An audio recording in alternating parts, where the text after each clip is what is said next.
Hey, this is Dr. Katie Nichols. Before we get started on this podcast with the Growth Project, just want to give you a opportunity that we have coming up. We have a mental skills training camp where we're going to be exploring some of the basic foundations of focus, being able to quiet the mind, quiet the body, and being able to goal set and focus on that process. So when you get a chance, take a look at it at our website, or for more information about when those dates are this summer, email info@synergyperformancesc.com. Welcome to The Growth Project, a podcast brought to you by Synergy Performance.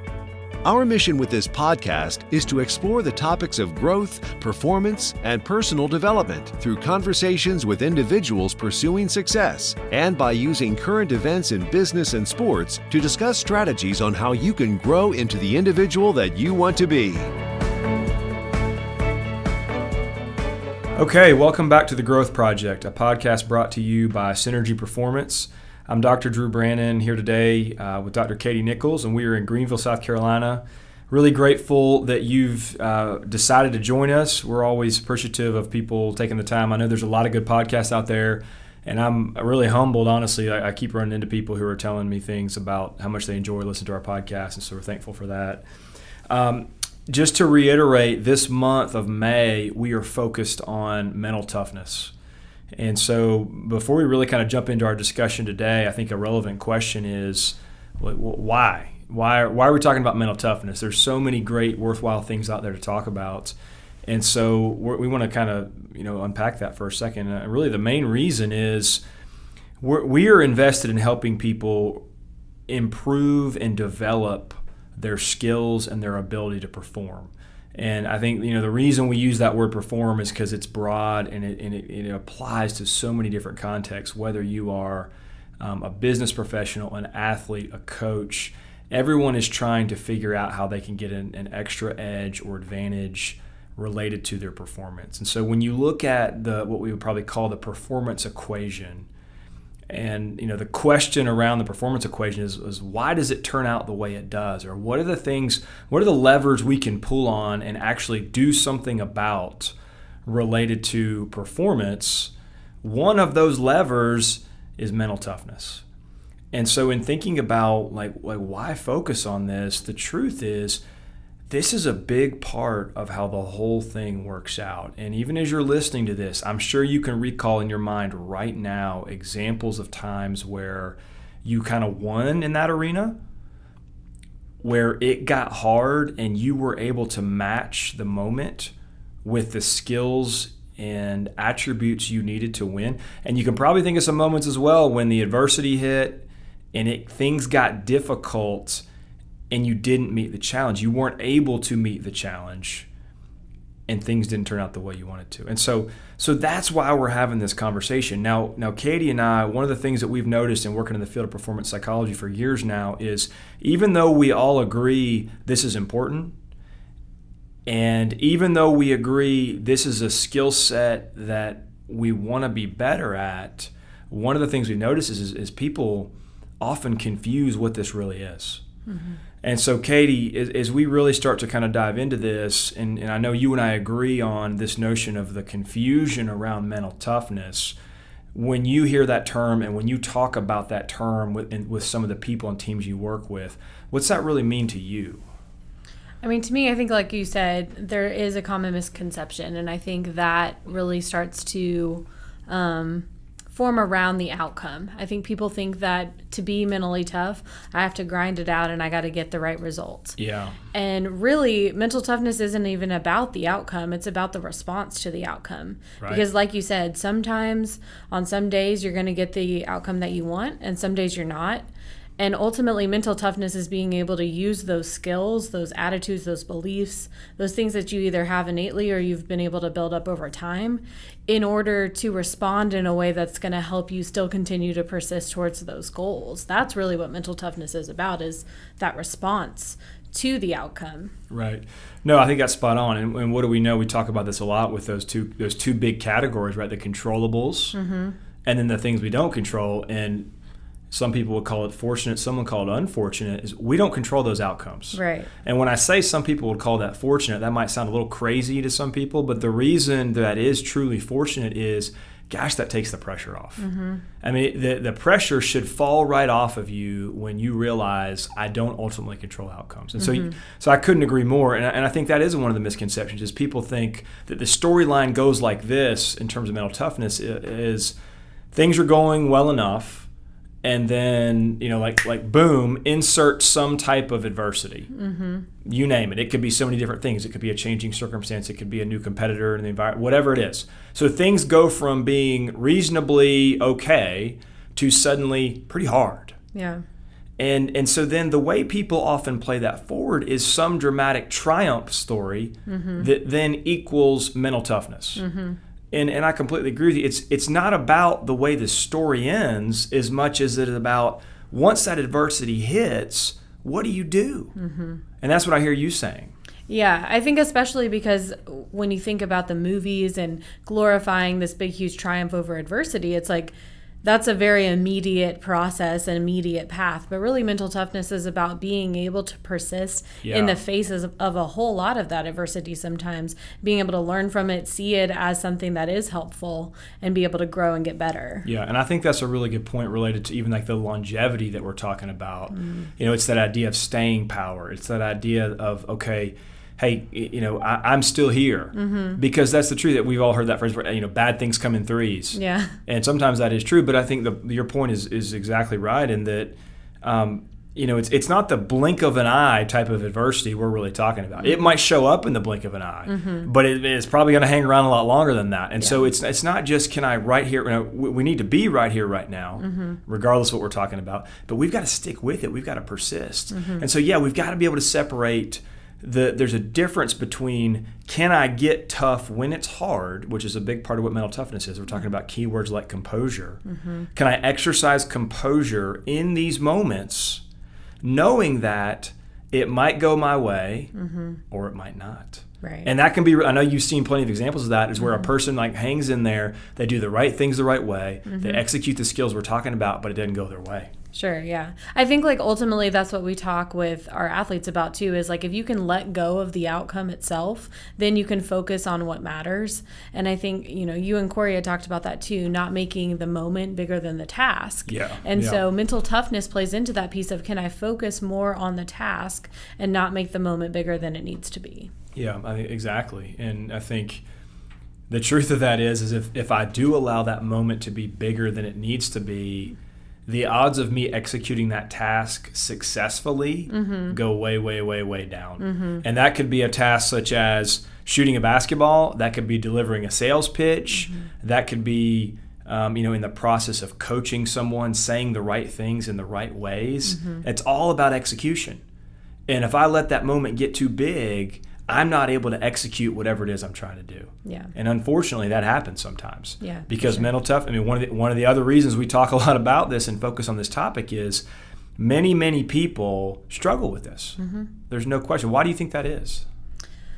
I think especially nowadays, we are a society that wants to self-protect, right? We want to look like we have it all together. We want to look like we know what we're doing and that we don't need to get better in any certain area. But the truth is, once we reach a certain level, if we want to continue to master that skill, we have to be able to work at it to be able to strive towards new levels.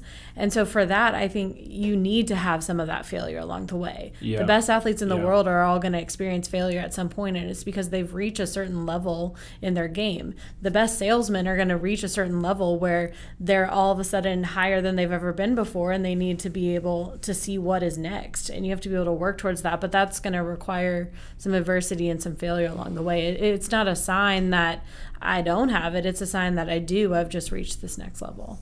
Yeah, we did a whole conversation on that, I remember last year, on that topic of what we call a failure model. And all that means is, do you have a blueprint in your mind that works for you related to how you process and experience failure? And I agree. I think that one of the reasons people aren't more mentally tough or mentally pliable, why they can't reach that place of composure more consistently, is they just don't handle the adversity, the failure, the disappointment, whatever words you want to use, very well. And you're right in that if we're really honest with ourselves, we want to be able to find a way to kind of craft this really neat and clean linear progression of like, I put the work in and I get better and things go well. Yep. And then I do it again and things go well, and and on and on and on. And the line is never that straight. Right. It just isn't. And then here's the other thing is, if you're one of those people where the line is maybe straighter, many times you lack some of the things we're talking about right now. You lack that mental toughness because you just haven't had the experiences that have really pushed you to some dark places. Yeah, yeah. I mean, we talk about growth mindset and that very fixed mindset of, if I've never had to experience failure before, then I have this assumption that I'm either good or I'm not. And so when that finally does come, it's like, what do? I've never had to experience this before, so I must not be good anymore. And that's when people tend to give up rather than push through it. Right. Yeah, if a person's definition of success is I win or I get what I want, what does that mean when you don't? Right. Like, am I a failure now? And what do I do with that? For a lot of people, failure shuts people down. Yeah. And we want to do the opposite. Okay, so that's what we're really talking about. We're saying that mental toughness is a person's ability to meet the challenge of adversity and yet continue to do the right things the right ways consistently in terms of execution. And so, of course, that execution could mean, if I'm in the realm of an athlete, can I get into the fourth quarter and my back's against the wall and everything's against me and the officiating isn't fair and the fans are going crazy and it's 3rd and long? Can I stand in there and throw the football and deliver in a big moment? If I'm, let's say I'm in the business world and I am in sales and it's been a terrible month and my numbers are down and I'm getting resistance from the physicians I'm trying to call on, and it feels like everything is pulling in one direction. Can I get up that morning, get the right attitude, the right mindset, continue to call on people? Like, can I do the right things? And that's what I think is really, really important here, is we've got to always link behavior with mindset. Like, one of the measures of mental toughness is my ability to engage in the needed behaviors. That's how we measure this. Yep. It's as great as it is to like think the right way, that's got to lead toward execution. And so that's a part of what we're going to talk about today. So that's what we're calling mental toughness. One of the big focus things we want to really get into today is helping you understand there's 2 key areas that we want to discuss today that are vitally important to create a culture that values and maintains and develops mental toughness. And so those 2 key areas are, 1, the importance of leaders modeling mental toughness. Can the people who are looked to as leadership figures actually do this? Do we see them doing this on a consistent basis? And then secondly, can we create the environment, can we create an environment in which this is part of our DNA? Like where we can honestly say, hey, this is a culture of mental toughness. And I think the way you got to be able to do that, and we'll get into it, is can we really craft a pace in which there's a task focus as opposed to an ego focus. So let's jump to the beginning there. And so we're talking about this idea of modeling. When you think about the importance of leaders modeling mental toughness, what are some of the first things that come to mind for you? Well, I think, like you talked about earlier, it comes down not only to our thoughts and our emotions, but our behaviors. And so ultimately, whether it's a coach or a CEO or a supervisor, if you're leading a group of people, they're going to be looking at you and evaluating, are what they're saying matching what they're doing? Yes. Because ultimately they want to see that consistency, because that's what proves to be authentic for us. And so in order to expect something of someone, you have to be able to expect it of yourselves. We as leaders can't expect the people that are working with us to be mentally tough if we're not also expecting that of ourselves as leaders. Absolutely. I think one of the things I've heard Milt say many, many times over the 10+ years we've been together, working together as business partners, is they're going to pay much closer attention to what you do than what you say. And that's exactly what you're saying. And I think regardless of what kind of team you're on, you're going to hopefully heed some of the words that your leader is saying. I hope so. You might not be on that team very long. Yeah. But you're going to watch closest what they're doing. And I think everybody feels that. So why is that? Why do we pay so much closer attention to what people do than what they say?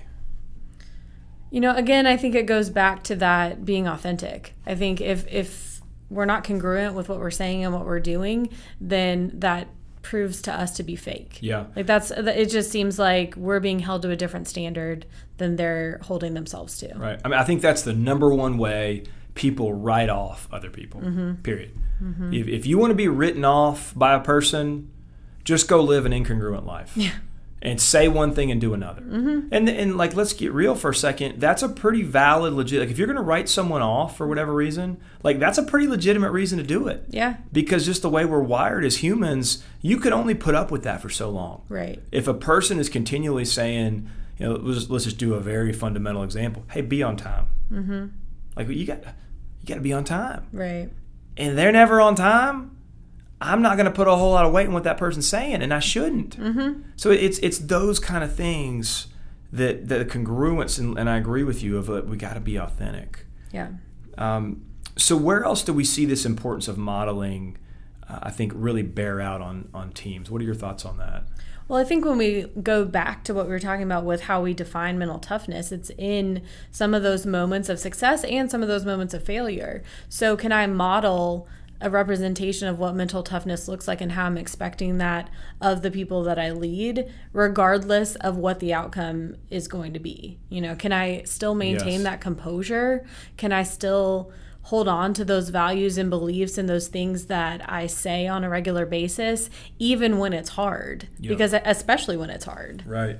And I know you and I have both worked with teams over the years, and let's think about in the world of sports for a second, where you'll hear a coach, and I know it's well-intentioned, I absolutely believe it is, but a coach will talk about, hey, we got to get this team more mentally tough. Like, we got work to do here. How can you help me with that? And you get in there and you start kind of digging a little bit and you make observations, and one of the things that becomes apparent pretty quickly is the place we need to start is with the coaches. And how do you know that? What does that look like? Well, it's as simple as, if you're watching a team, let's say in a game, when things go the opposite direction you want them, like it's not going well, who is often the first person in the first people group to freak out? Right. The coach. Yes. Yeah. Exactly. Now, again, I'll go back to what I said. Like, I know that they're they want it to work. They want the team to be better from a mental toughness standpoint. They, as individuals, want to as well. Yeah. But that's where we got to start, because we can't challenge and really highlight the importance of a team getting more mentally tough if the coaches are the first ones to lose composure. Right. Especially if we're trying to preach to our athletes that, hey, I want you, regardless if there's a mistake that gets made, I want you to be able to reset, refocus, and get after it the next time. Well, if I turn to the sideline and see coach totally losing their mind over it, then that doesn't really help me feel like I'm in a space to be able to reset and refocus too. Right. Yeah. And I think, let's apply a similar example to kind of like the business sector. And I think it often kind of looks like this, where the powers that be, so we'll call them the powers that be, but kind of senior leadership figures in an organization or a company sometimes have to make hard decisions. And when they make those decisions, oftentimes the reason we're saying they're hard is because there's negative impact on others. So that, let's say the decision gets made, it gets pushed out, the channels of communication are disseminating this information to others. Well, who's that going to hit first? The leaders, the managers, the coaches, whatever we want to call them.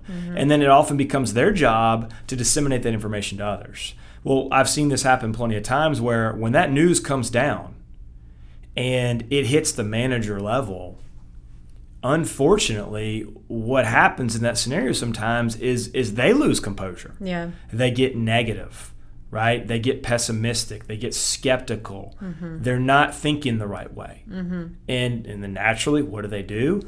That spills over. And so now the way this whole message and narrative gets communicated to the team, the place we're starting is one where we're lacking toughness. There's no way we can expect their response to be the right one if from the get-go my demeanor and my approach to this as the manager is negative. Yeah. And you can see how it just infiltrates the team. Yeah.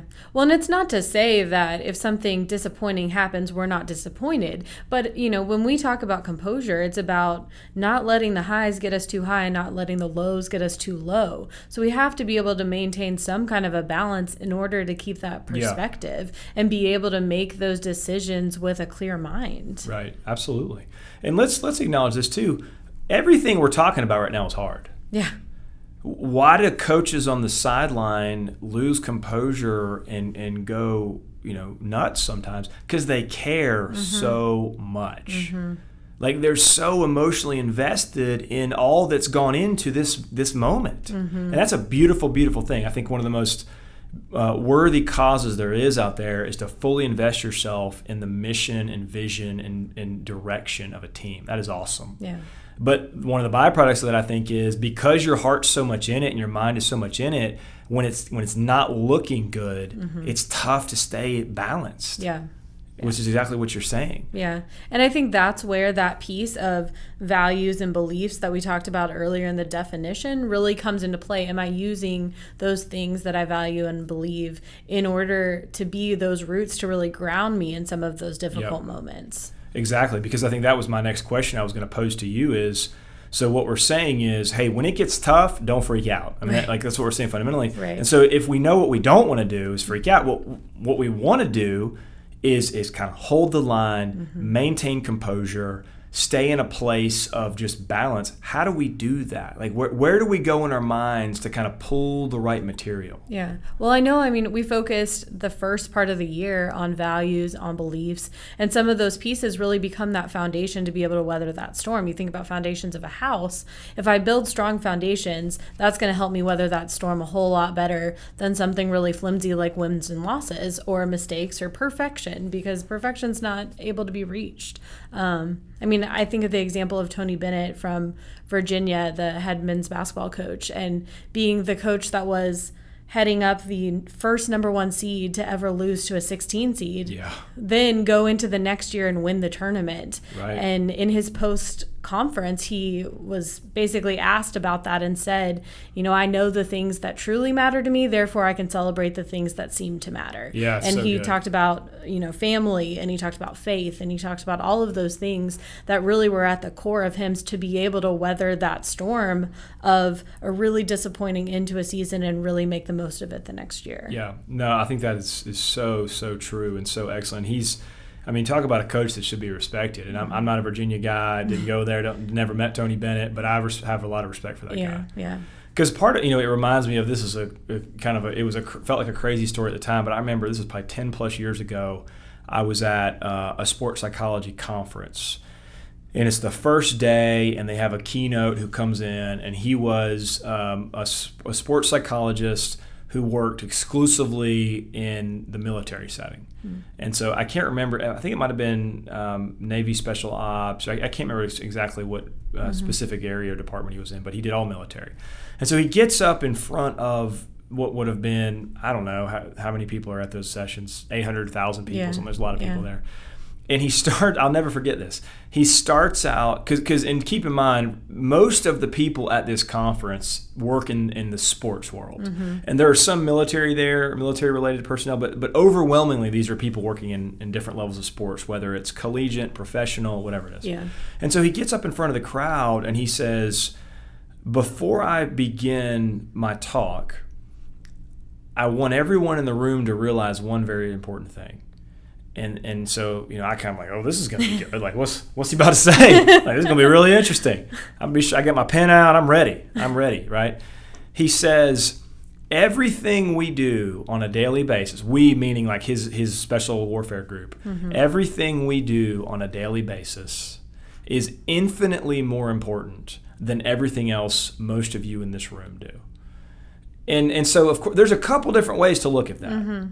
And I think the negative, kind of like, who does this guy think he is type lens would be very defensive to that. And I don't think that gets us anywhere. Right. Because you can feel insulted by that. But again, I think that's just wasted energy.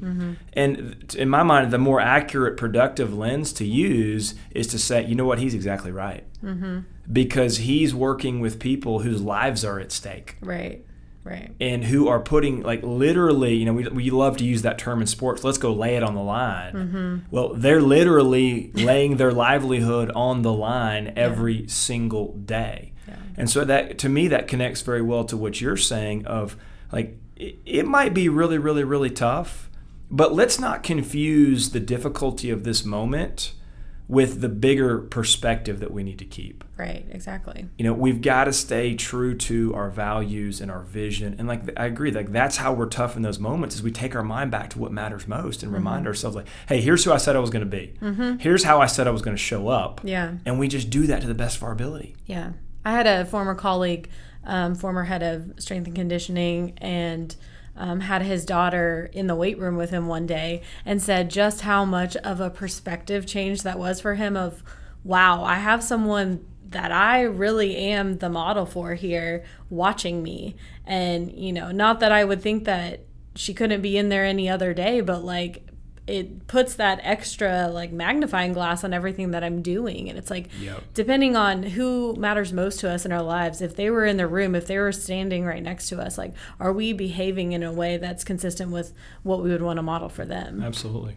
And I think one final thought on this before we transition, but if there was a way to almost conduct like a meta-analysis, which if you're not a research nerd like we were forced to be during our PhD programs, all that really means is if we could get all the studies or most of the studies that have been conducted on a topic and pull them together and study the themes, if we could do a meta-analysis on the responses you get from people when you ask them, gosh, that was such a huge moment, how did you do that?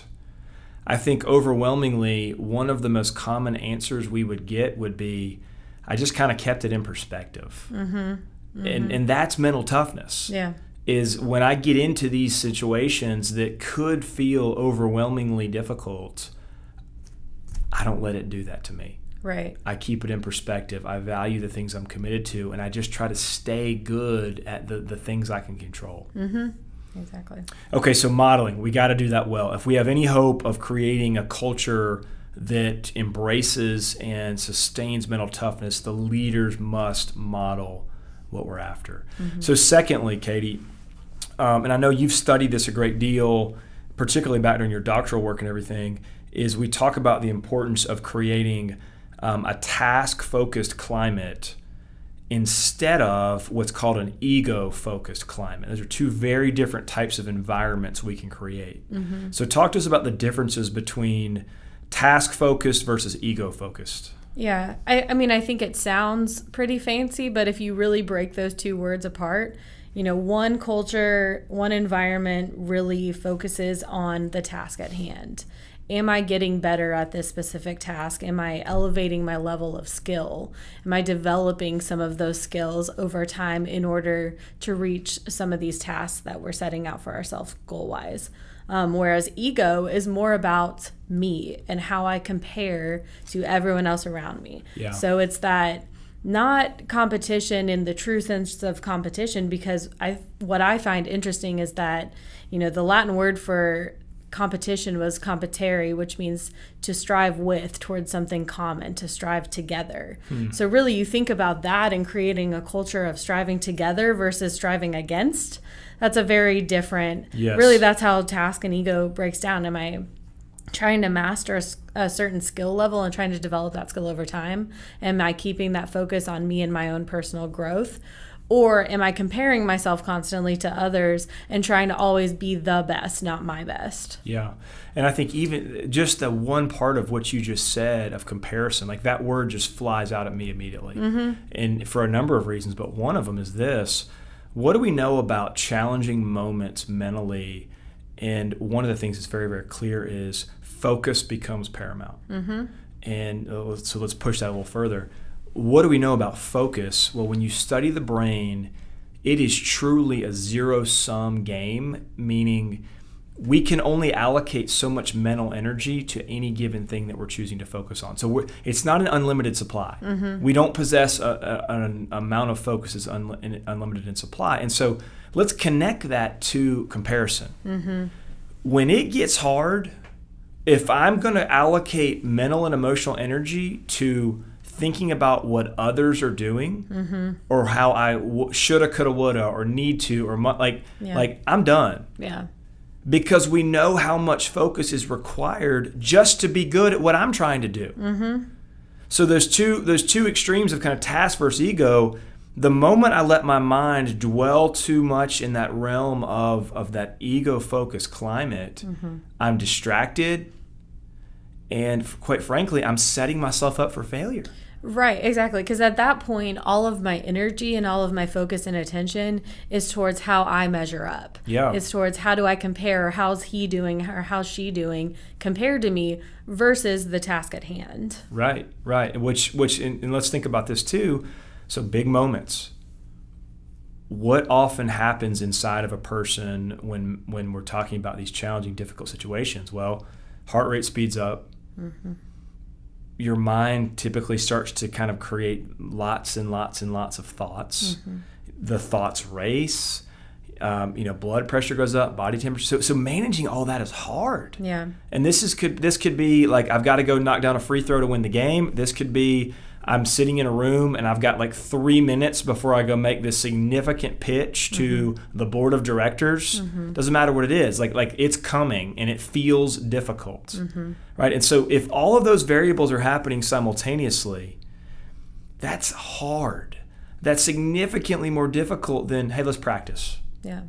And so again, like let's recognize just how much energy we must bring to execute the task well, and let's just bury ourselves in that. That's where that has to go. Yeah. Well, and if you think about it from like a leadership perspective too, if we're trying to get the most out of every single person on this team, we don't need them competing against each other in order to do that, because that's going to take away from some of what is potentially going to be their best performance, because they're so worried about the next person. Right. If we want to be able to, as leaders, support a culture where we're all really connected and getting the most and maximizing our own potential, then that really requires us to focus then more on success being about, I'm going to get better today, and I'm going to use what I've learned from past failure in order to learn and continue to grow. Right. And so let's think about that. Like there enters kind of like a practical element of this as well. And I love what you said earlier about how the notion of competition is kind of like striving with, because like let's pretend I'm a coach. So I'm a head coach. Well, guess what? I can only start one quarterback. That's just the one. I can't start two. I can start one. And so in thinking about, well, okay, if I don't want to create a culture where it's about like A versus B or B versus A or A versus C, like if we're saying that's not really best for everyone, how do we structure that narrative, or how do we get people to understand what we're really after? And I think what we're saying is, and what I hear you saying there is, the challenge we're issuing is we're pushing everyone to go become their best. And in the process of that, we believe that the questions we have to answer about who should my starting quarterback be will be answered.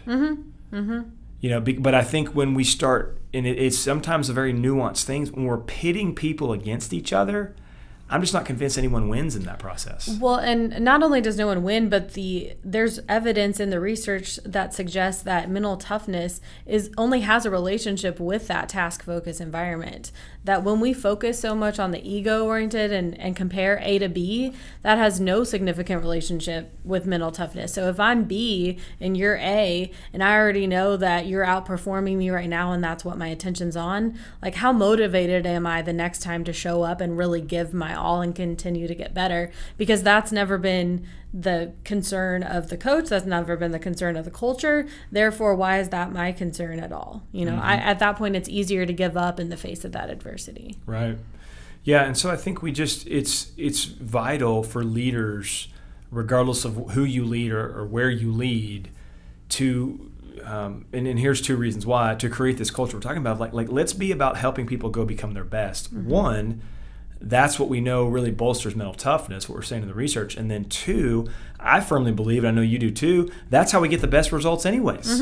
Yeah. And if we're invested in like getting, and I think most people are, whether any kind of teams, like we want to get the best results we can. No one gets up in the morning with the intention of, hey, let's finish about middle of the pack. Like no one's ever said that before, I hope. Right. We're trying to get the best we can, the most we can out of every member on our team. And one of the ways we've got to do that is grow toughness through creating the right climate on the team. But in that regard too, I think to kind of combine modeling and this piece of, it being about the process. Like, I can't just say that it's about the process, and then if you make a mistake, I'm going to pull you off the field, or I'm going to pull you out of this group in a presentation. Like, if there's a mistake, do we in those moments still model that process, that task-oriented culture? Or do we send the message that, oh, you failed, like, you're off? Because really what we're trying to build is an ability to respond to that failure. And if we're pulling someone off the field, or if we're pulling them out of that team, then that sends the message of, well, I don't even have time to respond to failure. Like, the response to failure is that I don't get to perform anymore. Therefore, I'm going to try to avoid that at all costs. Absolutely. I'm going to play it safe. I'm not going to try and take any more risks. Therefore, I'm not going to get creative. I'm not going to continue to excel and continue to perform at a higher level. Yeah. I mean, if you as my coach, if you're not going to let me fail sometimes, I won't get any tougher. I just won't. There's no way I can. Right. And that's one of the things we know about how toughness really grows is we experience difficult things, and we've got to go find a way to pick ourselves back up and get out there. And so if you're not going to, like, if anytime I fail, if my opportunity is just going to go away, I'll never get any tougher. And I, like you said, I will avoid the possibility of failing like the plague. I will run from it as fast as I possibly can, which immediately shuts down creativity and stunts development. There's no question about it. I mean, we hear it all the time for parents, like, let your kids fail. But it goes for coaches, goes for leaders, goes for supervisors, goes for anyone that's leading or trying to teach any other person. Yeah. And let's recognize in that, because I think this is important. I've been challenged on this before, particularly in corporate settings, and I think it's a fair challenge. It's not either or. It's not like, hey, either we're letting them fail or we're not. We've got to be able to identify the right places where we can afford to have people kind of turn in that not so great performance, and maybe kind of, I guess we could in theory call that failure. And then even within performances, there's so the example I hear about all the time is, I do a lot of work in the pharmaceutical industry where the manager will often accompany the sales representative into the sales opportunity. So like, say for example with physicians. And so let's say that's a 5-minute conversation. When that manager's in there, it's not like, okay, am I either taking over or I'm not? It's when, like, let's say the questioning is ongoing and the physician is pushing the representative a little bit. It's perfectly fine for the manager to see a given opportunity where, like, hey, I kind of need to get in there right now because this sale, like, they're lacking experience on this one area, they're being pushed on. I can make a difference. This is an important, I got to get in here. Sure. And then later in that conversation, it's just not as vital of an area. Like, okay, here's a good play. Like, I'm going to let them try this. Sure. And if it doesn't go that well, it won't cost us that much anyways, and it's a great learning opportunity.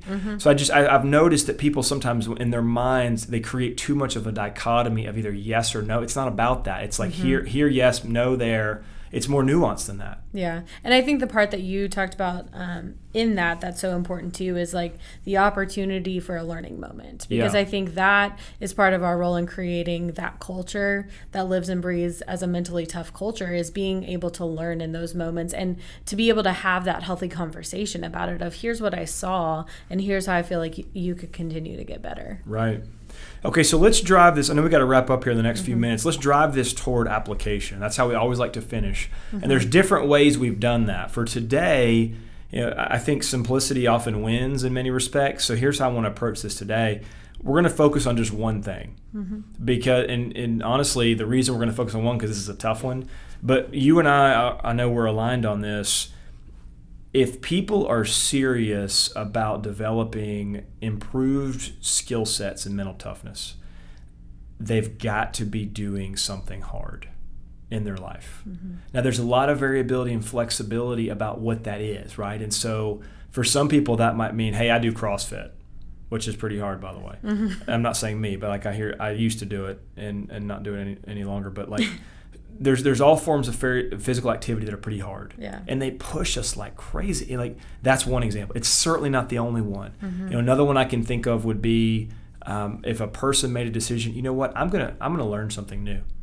Like let's say the guitar. I've never played the guitar, and I'm gonna.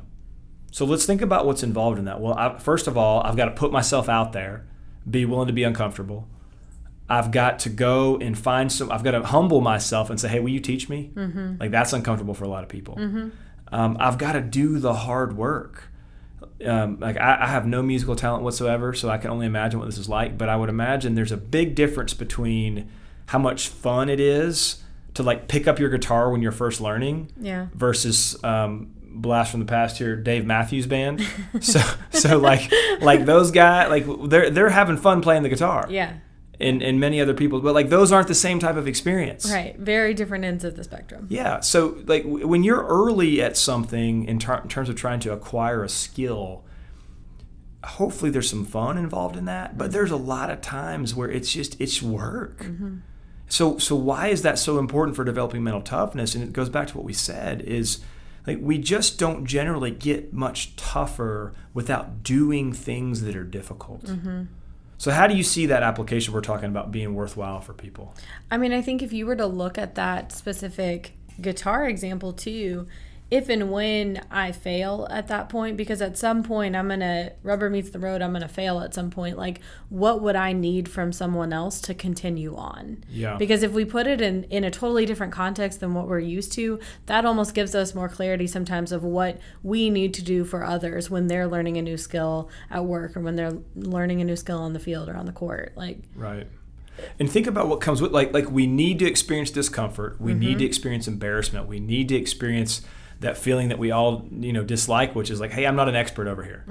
Like I'm clearly not. Yeah. And those are all the types of life experiences that do something to us. So as we get older, you and I were both former athletes, very much former now, I think, for both of us, right? Yes. But it's harder to find ways to really compete and experience toughness. Like it's tougher.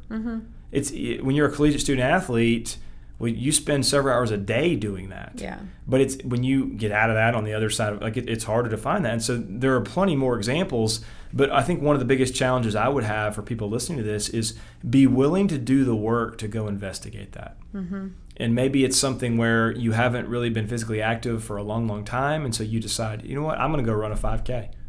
And I can't just do it in a day. So I'm going to spend the next several months doing the hard work, like getting up in the morning, saying yes to exercise and no to the other things that I might justify in my mind. It could be playing an instrument. It could be learning. Like I had someone tell me one time they'd always wanted to be able to memorize a speech. That would be difficult. Yeah. Like that would work on you in some positive ways. There's so many different things you could do. And I think there's so much benefit too in, like you said, experiencing something new, experiencing some kind of adversity and failure, and being able to understand how you can use your own strengths in a new and different kind of way too, because those can then translate over into the areas where we are most comfortable and we are already most skilled. Right. Like how can I use these same strengths and beliefs in order to help me overcome any kind of adversity? Sure. Yeah, and I guess I'll just kind of, as we close up, kind of maybe end with this. One of the biggest ways we take big steps forward when it comes to mental toughness is we prove things to ourselves. We get in situations where it's not comfortable, it's not easy, and we overcome. You think back to this as an athlete, is like how much tougher did you get in games when you just blew them out? Right. That's not how it works. Right. Like when we prove things to ourselves, that's when we experience big gains when it comes to mental skills such as toughness. And so that's why we're issuing that challenge to you of go prove something to yourself. Go find that thing that maybe someone said you couldn't do, or maybe you thought you couldn't do, or whatever it is, and go do the work needed to prove that you are capable. Okay, Katie, so as we kind of wrap up for today, what final thoughts do you have relative to this topic? Final thought for me, I just think like it's so important to continue to remember that like we can start small with this. Mental toughness is something, it's a skill. It's not a trait that's either something you have or you don't. So, if we're taking all of this into some kind of a reflection and seeing like what is mental toughness, it's like, okay, well, if I really want to build mental toughness, what's that going to look like for me weekly? What's that going to look like for me daily? And how can I continue in small ways to build that skill? Yeah, I think that's really good. And we've got to be able to celebrate progress because you're not going to go from A to B overnight. It just doesn't work that way. Right. And I think the final thing I would just like to mention is, and you and I have studied this so extensively and are fascinated by this, but just the whole realm of performance. And it's a fun and engaging and, like I said, fascinating field to be in. And the reality is there are so many things out there that we will never be able to do anything about, those uncontrollable variables. Right. Like we never will. And so the reason I think this conversation is so relevant is the things we've just spent these last several minutes discussing fall directly in line with the controllable variables that are ours. And so the challenge that I would just issue is let's start by recognizing the opportunity that exists to improve in this area. And then secondly, let's recognize the opportunity that exists to go make a difference with something we can control. Like this is on us. And if we aren't doing this effectively, the only person we should blame is ourselves. Yeah. So let's go take advantage of what's there to get better, to develop, to enhance and optimize performance, and hopefully to kind of meet the desired ends that we have for ourselves and the people around us. There's a great opportunity there. For sure. Okay, so thank you always for taking the time to listen. We don't take it for granted, and we certainly value people that have been a part of making this podcast successful. Thank you very much, and we wish you the best as you continue your process of trying to grow and develop in the areas that matter most. If you're interested in learning more about what we do, visit our website at synergyperformancesc.com. Join us next time for more relevant topics on The Growth Project.